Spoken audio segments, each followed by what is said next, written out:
When it comes to brands who are coming to China, what are the key things that they need to think about? Okay, so we come up with a new solution today is don't just ask yes or no questions, it should be... I believe there's a great potential our type of business in China. How can you find these people who care about your product? Because especially when you're outside, I'd say very difficult. Number one thing is, I don't want to kill the hope here, for them. It's not... If you're going to come into China, you need a name, what do you start with? Today we talk with Qingguo, a creative entrepreneur who helps brand enter China and helps Chinese brand export abroad. She's an expert in cultural communications with a background in psychology. With over 12 years of experience in the field, she's founded her own company, Brand Entry. In our conversation, we talk about how to localize her brand for the Chinese market, what to keep in mind. We also talk about how to make brands succeed and actually thrive in the market. This is our conversation with Qingguo. Hi, and welcome to the Panda Profit Podcasts. Today we have Xin, who's running a company called Brand Entry, which is a creative brand consultancy helping foreign brands localize in China. Happy to have you here. Oh, thanks for having me. My pleasure to be here. Welcome. Could you maybe just start shortly introduce your company, what you guys are doing, so we can understand more about your business a little bit? Sure. So my name is Qing. I'm Chinese. I've been living in Shanghai for over 13-14 years. I've been running my business in brand consultancy for over 12 years now. Basically, I studied psychology as my background, and then I've always been interested in people. Where in creative business, I realized that it's a place where I can combine my knowledge in psychology and then also creativity, and then bring that into business. So basically for brand consulting that we've been doing over 10-12 years, and half of the business was about serving international clients, helping them to understand about China, and then from 0 to 1 phases. It's the hardest part. Yes, more like a culture bridge in the beginning, and then after that it's more about how can we provide help them to solve the challenges, and then help them to build a business here in China, and then connect their business or value or products service with the Chinese local consumers. And that's where psychology really plays a good part in that service process, where we understand both sides of the needs, and then we're very good observers, and also trying to help our client to get a better insights of what exactly Chinese consumers or needing or having, let's say, what they're looking for in terms of certain specific product or categories. So this has been quite effective in the past when we helping the international brands, and then let's say most of them are family business who've been running for a long time but never entered China, and then they care about their brands a lot. It's like their family members' babies, and they want to be handled very, very carefully. We less working for big multinational companies, because many of them are already quite established here, but only in cases when they want to create new brands or have made a new product for China, and that's where we could also help them in terms of develop the local strategy, and then prepare the new product launch, or even creating a new brand for them. It was quite interesting actually. Starting from 5 years ago, there was a small trend about the international companies. They were already in China, but they want to create a new brand for Chinese markets.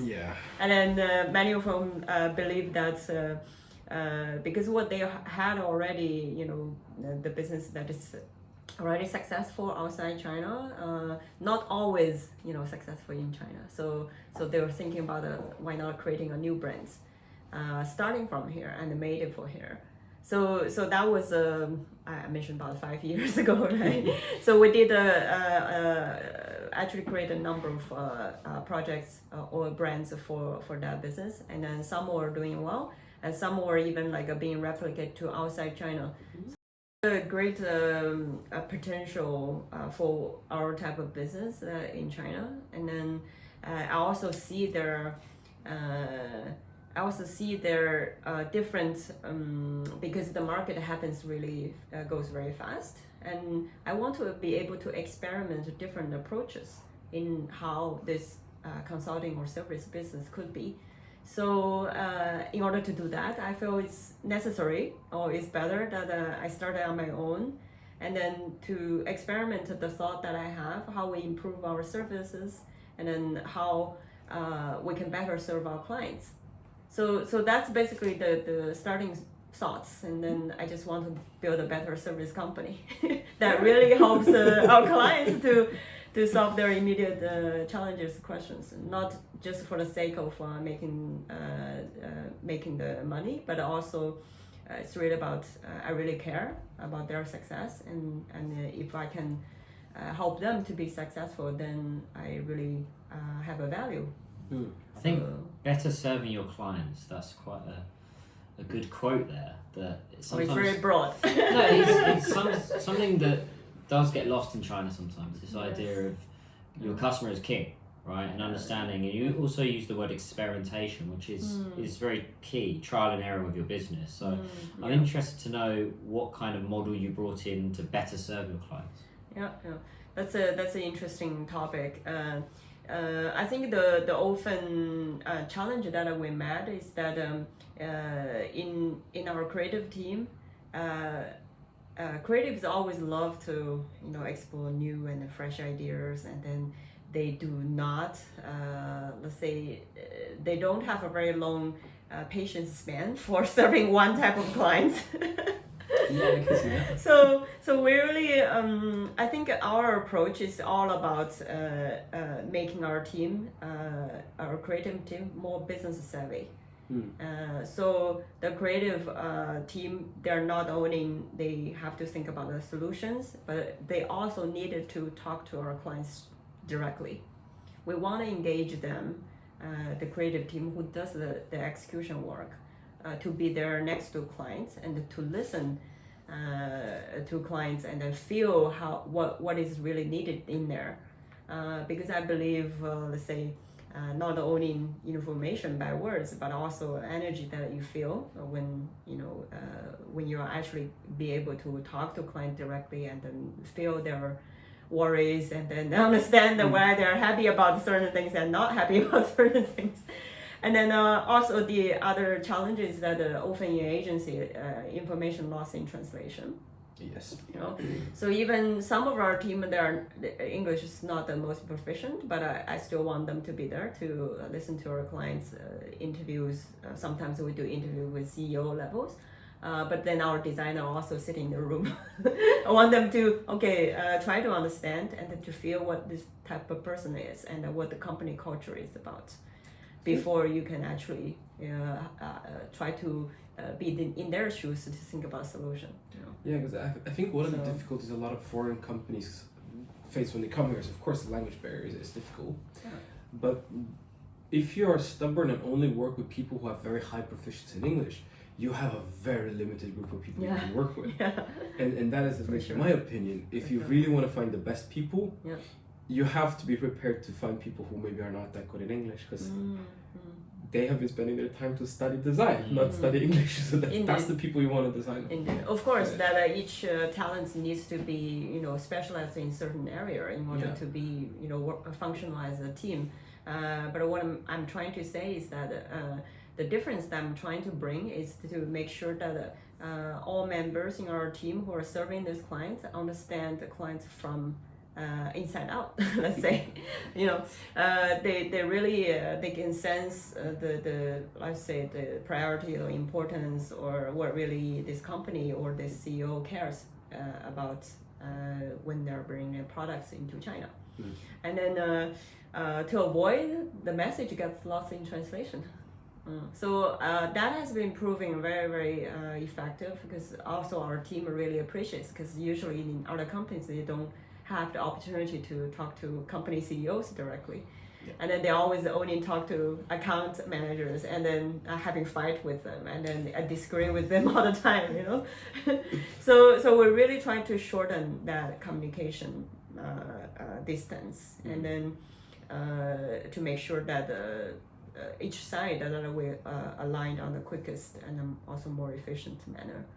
Yeah, and our creatives sometimes they write emails to our clients and then answer certain questions and or concern that they have, and then they directly share with clients why they think this would be the solution for business.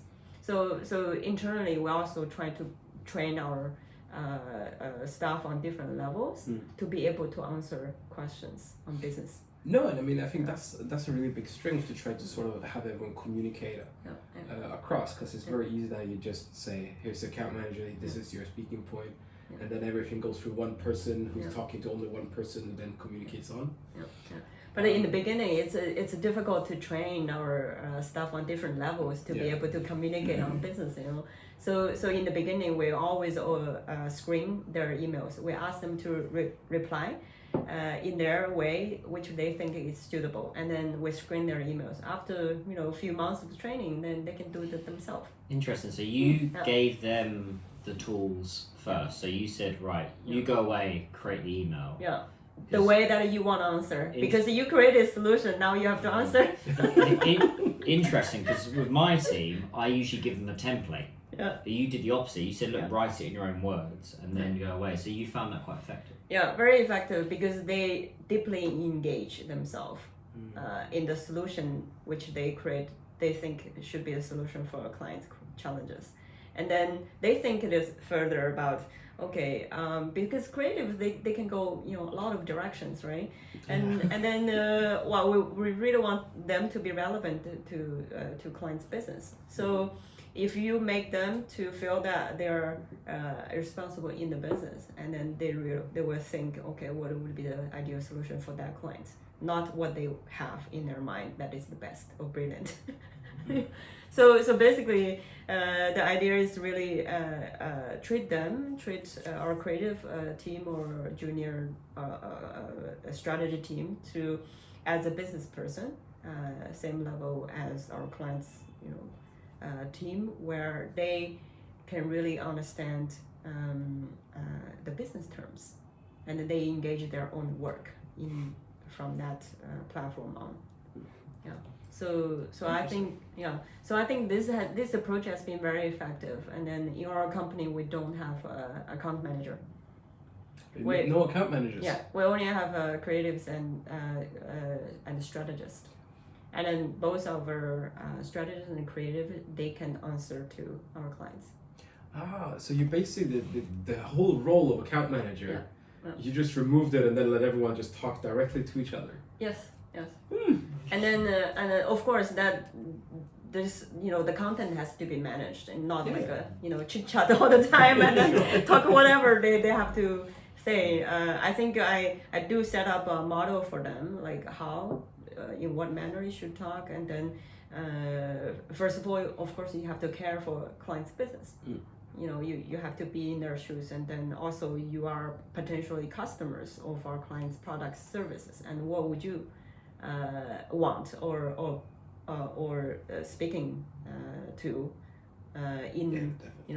if you were the consumers. And so I think instead of just me talking to our clients about what Chinese consumers, it's nice to brought in real consumers at a work scenario and talking to our clients.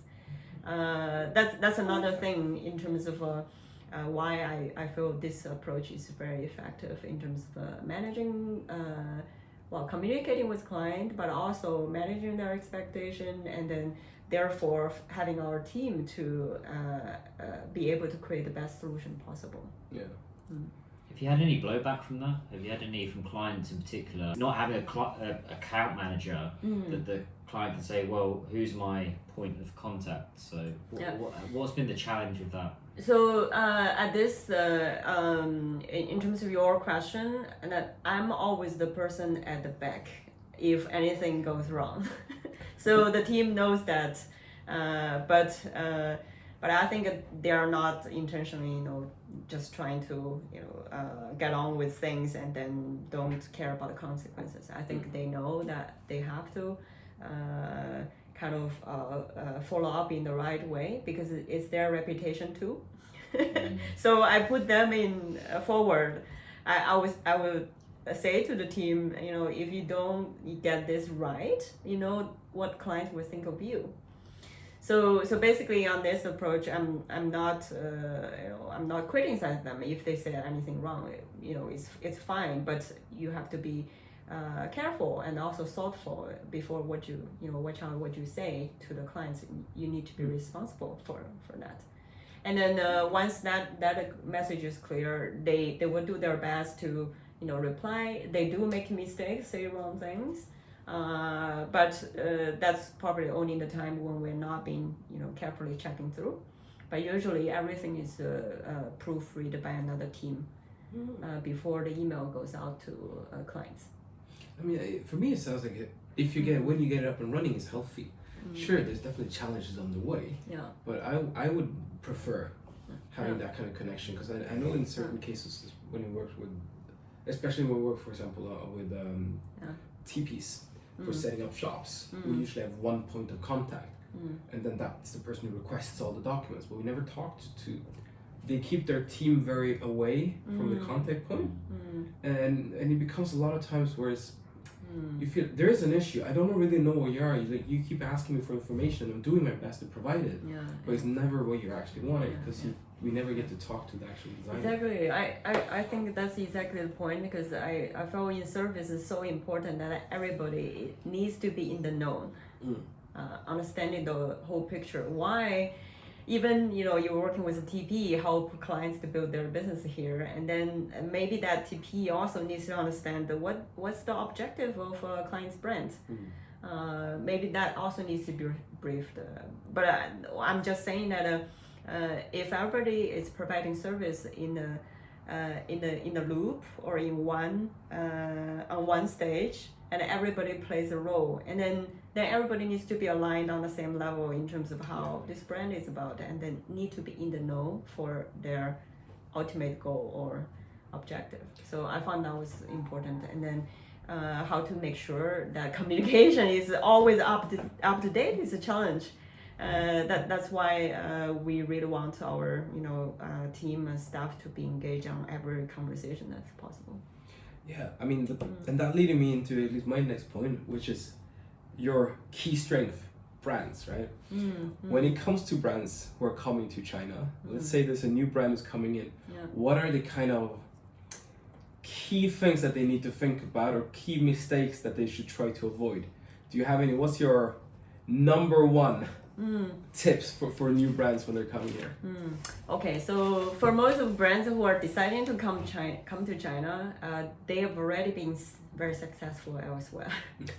Okay, It should be. this is the how to say common kind of portfolio that we come across when we're having prospect or clients, because they had a very successful business everywhere, somewhere else, and then next they're looking at China. I think it's next growth market or next great opportunity, and then based on this background, many of them think that taking what is already been successful and then coming to China is the way forward. And then also because of the efficiency reasons, if they can already have what is existing and then that is working and then copy and paste to China, that's great. For every business, it's like that. It sounds like a dream to be able to do that. Yeah. So I would say in this case, you really have to examine the situation a bit more, rationally, but also to look at the market, to study about the market before you decide what to do, and especially on the people level. I think there are a lot of products that really work well outside China, whether it's functionally really innovative or communication-wise it's spot on to what people really needed in certain society or markets.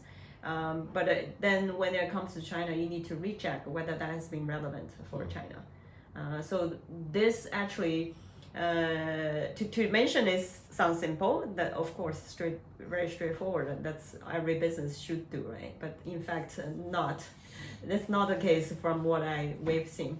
Many of brands when they came in, they do know a lot about China through the media, through their social media, or what they can read from all sorts of information. But on the people level, there's always lack of information, and then lack of insights, and then lack of there's a lot of enough confusions or misunderstandings. So what we would suggest our clients is really to take a quick study about Chinese consumers based on your products and also your competitors. Yeah. So maybe just run like to run a small interview, like a 5 or 6, less than 8 people, and you will get plenty of insights about what you could do in China.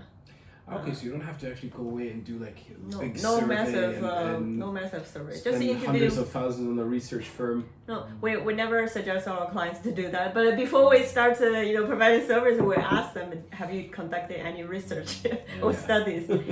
For some bigger company, of course, they say, yeah, we've conducted some studies, and then there's the results, and then they've asked, 400 or 500 people did a survey. But then what we found from those from those generous report, I should say, what we can take into the next strategy level is still quite limited. Yeah. Because those questions or how they're being answered were kind of more standard in the if you need to conduct that many large quantity of feedbacks or interviews, and it will be difficult to get more in-depth insight or view about your products and how consumers were their decision processes about. So then that's why we always suggest to have just interview few people that you think the profile was good, and then we ask more in-depth questions, and then to really get the person into the picture of your products and service, and then to have more intuitive feedback or comments from that situation.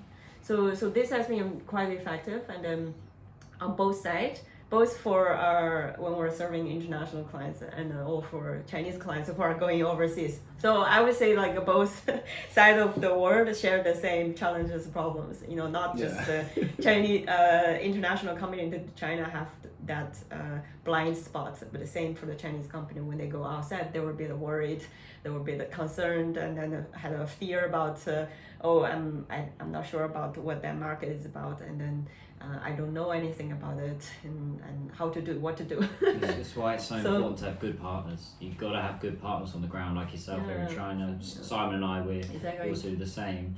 I just want to dig a little bit into those market reports, because some of them they miss the point. They say, look, this is the market, this is your competitors, and that's it. They don't really dig into, okay, maybe this part of the business isn't right for China. Or this is something you need to explore which you hadn't considered. They tend to sugarcoat and say, well, yeah, China's big, let's just go for it. They also, a lot of the market reports I see when they're targeting companies is they don't put forward a budget. They don't say, look, this is roughly how much you'll need for offline distribution, online. And what's been your experience with that, with companies that have maybe had a market report and said, yeah, let's go for China, and then they don't really understand the market, right?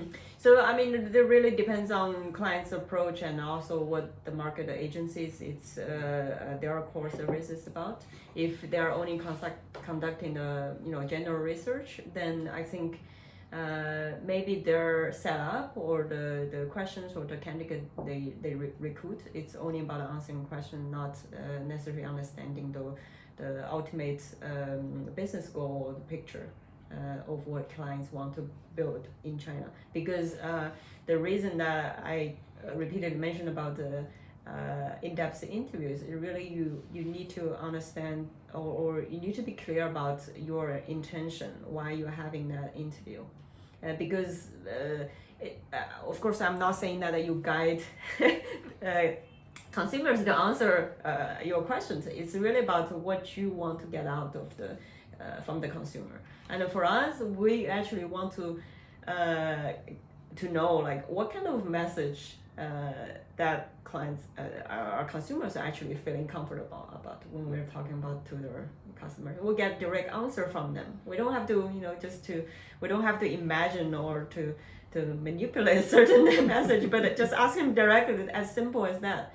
So that's the message I want to share to international companies. It's not that difficult. You just go ask, and then they might just give you an answer straight away.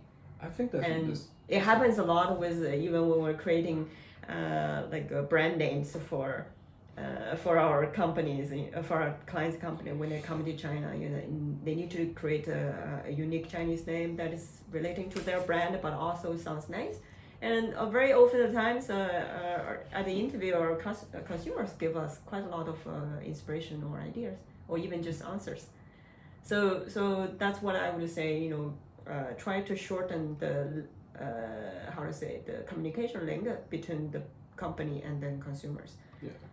And then that's what we have always been trying to help or approach. And I'm sure that I have research agency. They also do a great job in terms of how to research and then getting the know-how and then build up the knowledge pipe. But on top of that, I think your business intention is very important. If your research agency understand that fully, that's the key. Yeah, I mean, one of the things that I think that I have done when I worked with brands or company or looking to China is just a little bit to add on to that. Is figure out what questions you want answered first. Because a lot of times they're like, hey, we go to a research agency to figure out if our product works. But you don't spend any time on what are you actually trying to figure out. Because pretty much any product you have, yes, there are sales of it in China, which means it can look good, but then you have to figure out like where you're more on the qualitative side. But how does that fit into the customer? Is the customer interested in it? What sort of things are they asking and caring about? So having making sure you work on the questions that you're asking, I think is very, very important. So basically the client, let's say consumers, they can go all kinds of ways, to answer. And then also in the survey, what they were answering to the survey may not be the true reflection of what consumers really having in their mind. Because all these feedbacks are very situational. Yeah, but on the survey you can also never ask why. Yeah. Which is, I think, very important, especially in the beginning when you're trying to just explore. Yeah. If someone, would you buy this product? No. Well, I want to know why. And then they go, my survey is finished. So we come up with a new solution today is don't just ask yes or no questions. It should be why are we going into China as well? That's the problem with this type of approach you can do really well in the in-depth interviews when you are really trying to get first-hand information about clients' products or brands. Even for have them to listen into the conversation, it's really great because quite a lot of times our client was asking, we when we have a focus group and then to see what consumers were interacting, I think that also delivers a lot of messages about their brand and how they like it or dislike it.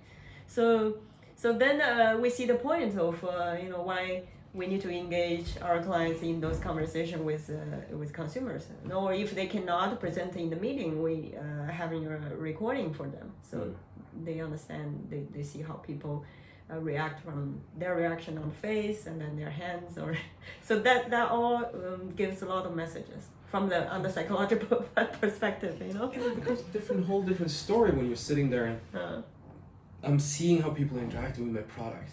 What do they look at when they pick it up? What what they're expressing. Because when you do a survey and you do big numbers, it's just people like your product 7, and then but you don't get to see when they pick it up where they're looking, which part do they like, which do they understand, which they don't understand. And all of that is so important to create this whole experience. Exactly. Sometimes you even get answers just by looking at consumers, and then you don't need them to write you clear answers, because a lot of the time it will be very difficult for consumers to give you more business answers. Yeah. It's more talking out from intuition and then how they feel. These are okay. We did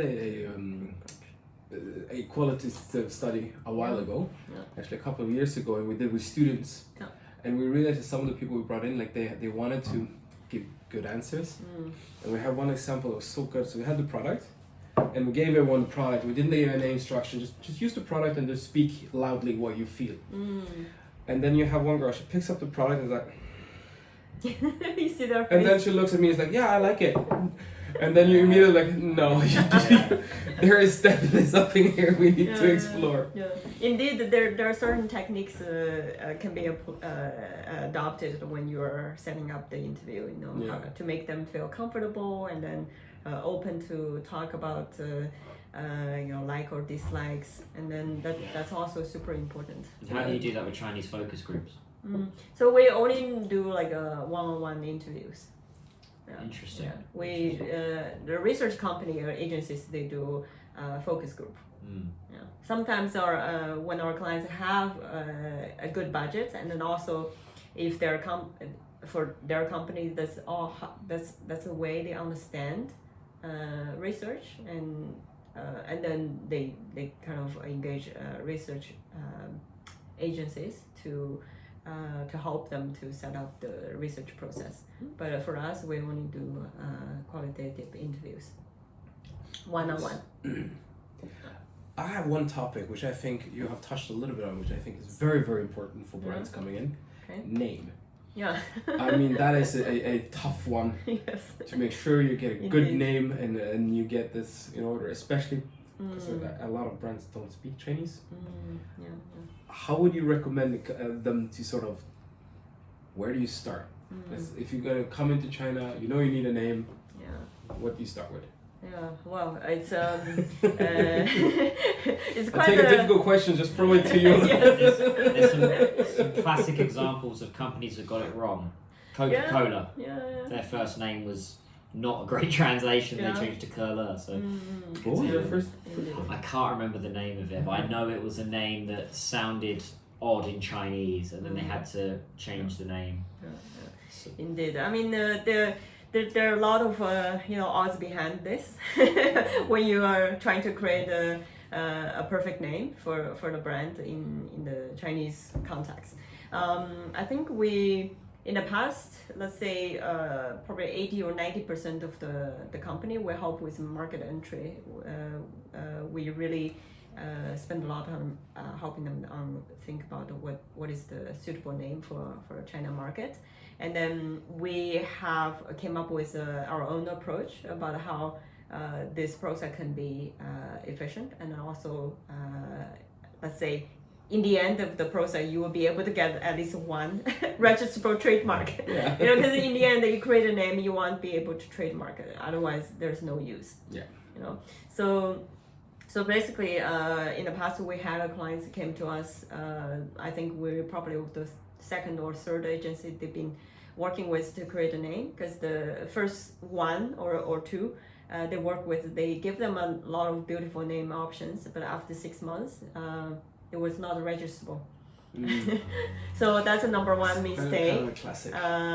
Very, very classic situations. And then for the company who are new to China, and then not knowing how complex the trademark registration process is, and then they will probably miss out a lot of time in the market to wait for the trademark to be validated, and then if you don't get validated immediately, and then there's a very high chance that it's not approved in the first round. And I think it's just important to point out how important the trademark is in China. Yeah. Compared to Europe, where you can very often start softly without the trademark being ready. Yeah. Here, it's just very heavy limitations on what you can do if you don't have your trademark. Yeah. Most platforms want it. If you're gonna open a flagship store, they're gonna want it. If you're gonna put your product into a supermarket, they want to see it. So this is very I important. would really suggest considering that situation, preparing 6 to 8 months or even to a year time to prepare your trademark is something that they really have to put into their schedule. Absolutely. Yeah, and then for us, creating a name option, it could take 1 to 2 months, because that includes not only creating enough options to be filtered, but also we need to get a trademark lawyer's opinion about each options before presenting to clients. Not showing all beautiful names, but then telling them, oh, half of them is not usable. So we cannot do that. So that's why it can take 1 or 2 months of creation time, and then also to usually we present 2 or 3 rounds. Each time with filtered options, until in the last until very end of the process, so we might get 2 or 3 favored options, and then we would suggest our client to register all 3 if they like. If they cannot decide at a moment, and then maybe 6 months later the trademark bureau will tell them which one to go for. So that's also possible, because quite often that our clients cannot decide immediately about which name to go, because when we create those options, and then each route, each creative directions that has link with their brand asset or strategy relevance or certain value. So all brands are relating to what they want to what the brand is about.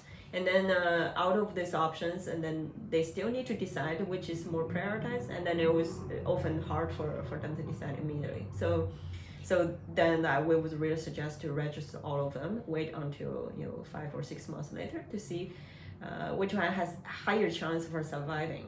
And then often the case that there's 1 or 2 that can be used. And the reason we ask them to keep, other brands also under registered trademark, it's also because to avoid that the other similar name can be taken by their competitors. Yeah. So to log in as many more options as possible in the beginning, in the entry phase, will secure you on administrative level, but also on a competitive level. That your competitors are not creating something similar to you in the beginning, And then once you establish it as a clear, strong brand, and then you have more power to navigate what you want to build in the future, or even ditch all other options. That's also fine. A curious question though, because a lot of the brands you're working with, I'm assuming the people work there, they don't speak Chinese, right? If you're for foreign brands. Client. Yeah.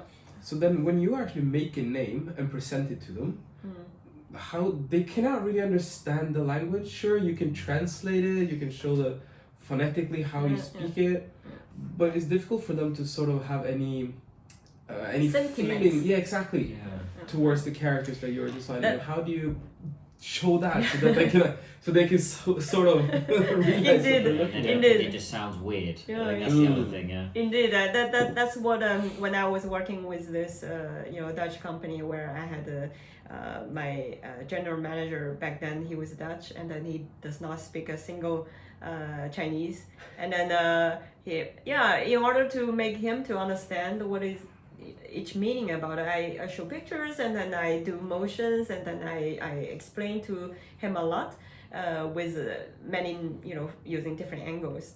And then this led us to have a very unique approach to how to present names. So I basically use every tool that I can possibly create.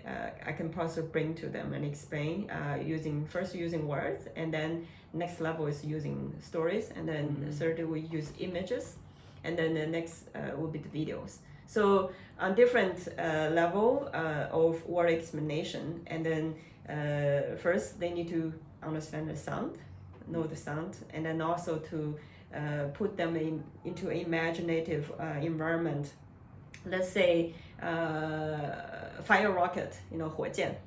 Fire rocket. So it's fire and a rocket, and then you can also have other things that 箭 means also arrow, So we put all the similar words that you can have imaginative association with all these objects together. And then, so basically that's how the sentiment will come from. And then you present it with the images of this particular character. And then they grow next level of familiarity of, oh, this character, this context, and then that's the object. And then the next thing you can present them a video about, the fire is the warm fire, and then rocket is in this context.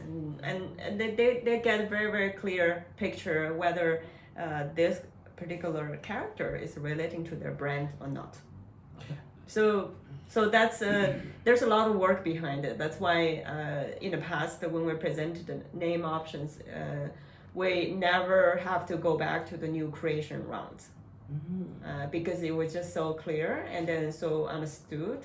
And then of course each time we needed to create like almost 100 different name options before after 2 or 3 filter rounds we have at least 2 or 3 options left to make sure. So but the good thing is that we didn't have to redo the whole creative process to come up with another 100 names, you know. It's a lot of work. So explanation is very important, and then to get that sentiment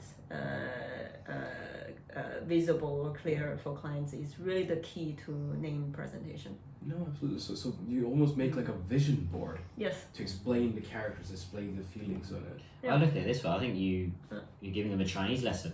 And you're teaching them about you're teaching them about culture, because there's going to come a point where that boss from whichever country it's from, they're going to have to come to China at some point, or maybe they'll employ some Chinese staff. They have to explain the company, the name. If they're able to explain to their client base in China that this is our name and this is what we represent, and you've been able to lay that foundation. I think that's really powerful.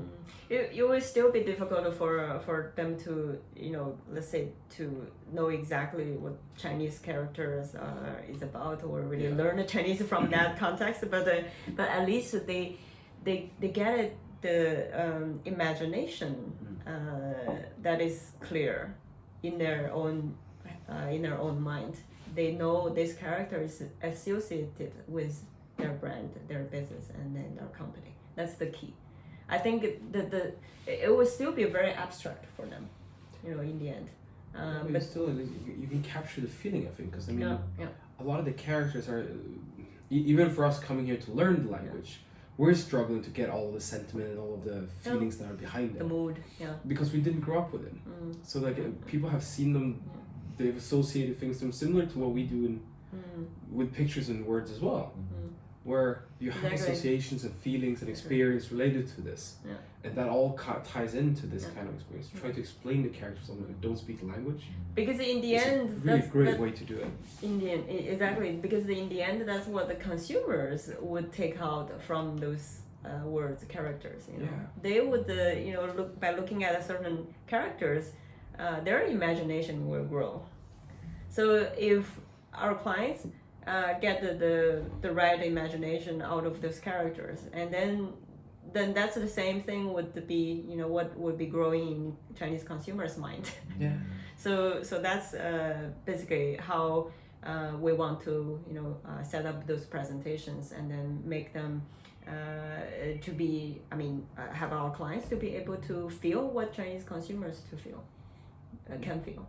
And then so I mean personally, I'm most enchanted by this kind of presentations or creation process, because I love culture, I love language, and then communication is also really part of our what we offer as an expertise or core service.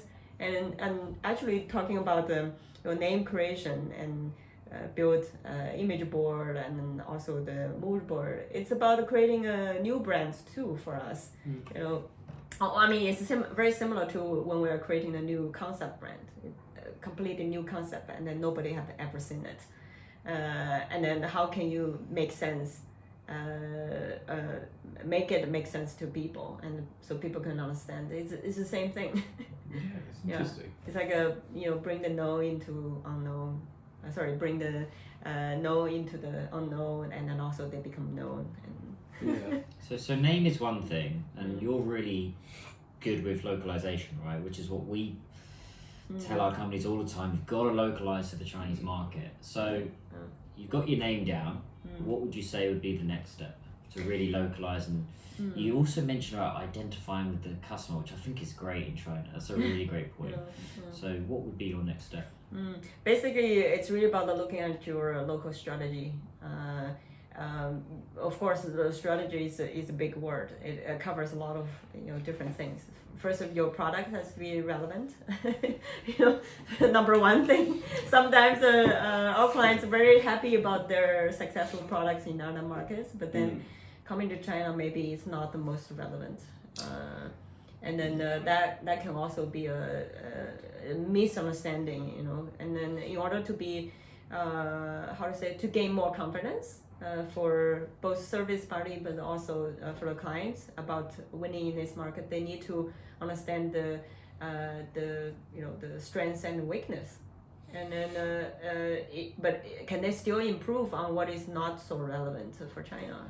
Can they improve their products or packaging or make it 100% suitable for this for people here. Yeah. So in the end, it's a choice for companies, and not necessarily always take the suggestions or advice or feedback from the consumers. Not always, because there are other things, the cost and then production lines and then technologies, and so there are a lot of barriers or constraints that is happening. But then it still is possible to use your develop a strategic positioning and to help them to focus on certain benefit that they are offering to the Chinese consumer, or try to have a unique proposition that can still help them to sell their products,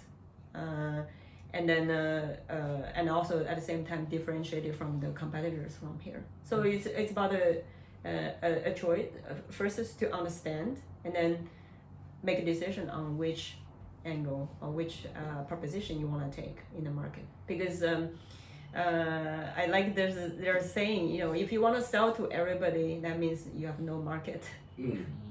Yeah, if you're trying to speak to everybody, you're speaking to nobody. Yeah. So it's always important to actually to pick an angle that is a really unique you and then relevant for people in China. That's really the key. I think one of the things that you're touching on here, which I think is important, because you see, we hear this from brands as well, where they want to go to China and they try to say, oh, my product can work for everybody, right? But then I agree fully with you. Don't go to everybody. Find who cares, right? Yeah. How would you say? How do you know, or how can you find these people who care about your product? Because especially when you're outside, that's I'd say very difficult. Yeah, indeed. Number one thing is really to study your competitors. There's no secret to that. And then a lot of time, I would say there's another myth about bringing brands to China as a successful business coming to China, let's say. And then a lot of time they don't always know who their competitors are in China. Yeah. And then I would say, if you don't know yet who are your target consumers, and then look at your competitors, how are they being different from you, and then how you are being different from them, and then who has the advantage, who doesn't have.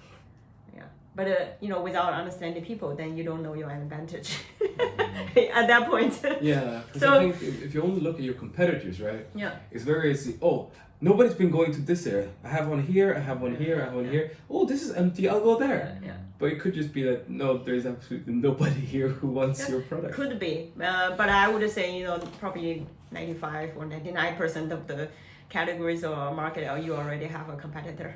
Yeah, definitely. So that's a matter of fact. And then some of the clients they do say, oh, in this area I don't think that there's any other brands claiming the same proposition as we do. And then I said, yeah, okay, that's good. But it doesn't mean that's exactly what the consumers are looking for, or they would choose you for that. Yes. You know, so basically what consumers have when they are making decisions, have in mind when they're making decisions, they what is important for them is whether your product is fitting what they need, whether it's on pricing, whether it's on value proposition, or the design look, or the functionality. So all these things can come into a mix of how they make decisions, not necessarily what a business is proposing as a value proposition. It could be that's part of the decision making become what consumers consider in the process, but then it's not the only thing. So in this case, when we are coming to the Chinese market and think about how do we sell, it's always encouraged to really taking a consumer's perspective, and then to look at your own business more objectively. Yeah, it's difficult for a lot of brands. Yeah. That's a real then, sour pill. Indeed. To swallow that. I need to look at my competitor's success and understand maybe what I'm doing in China is completely wrong, and I need to replicate more of that model. It's a tough one. But I don't want to kill the hope here, for them. It's not like when your competitors are doing much greater business, so you shouldn't be here. I would say completely the opposite. You need to challenge all existing brands or products that is out there, and then understand your own advantage and then magnify that. And there's always a space for newcomers, for challenger brands. And then I think if you take any product, unless you have something really, really new, and you say we have no competitors, probably they don't understand the market so yeah, well. either they don't understand, either you don't understand your competitors, or the market don't want what you're selling. Yeah. Because I think if you have something that's so new and revolutionary, then well, this podcast. I mean, every time this podcast, it's the only case in China. But, so, Simon, key takeaways. My key takeaways is trying to understand the culture through mood boards. The way that you are explaining the naming of the brands, I think that is so important.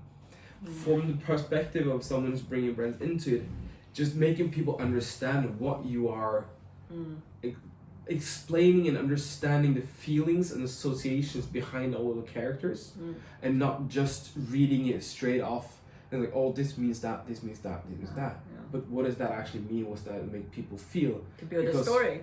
Exactly, because in the end, what you want to do with the brand is you want to communicate a feeling.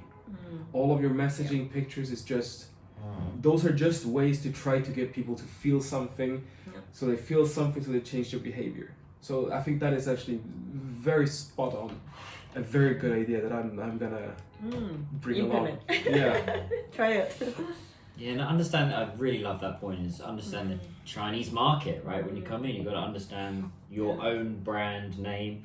I really liked your discussion on understanding your competitors, or studying your competitors, and not stealing what they're doing, but being inspired by what they do and seeing, okay, let's see how they've been able to develop the market there. Could we do the same, but maybe in a different way? So I think it's a very or even just understand why they do it. Yeah. That would give the brands a lot of insight, in fact. Yeah, why is the big question that's come up today. So Yeah, I think the big takeaway is why. Why? Not just It always comes to why. Yeah. it's just yes or no, and then why, right? That's kind of the thing we're trying. Where can people find you? We do have a website, brandontry.com. I can share with you later, or on WeChat we have our own public account. Yeah, we'll put everything in the description so people can find you easily. Thank you. Yeah. No, thank you so much. We learned so much. Thank you It's for great having you here. Yeah. Thank you, my pleasure. Yeah. Cool. Until next time, guys. Bye bye. See you later. Bye.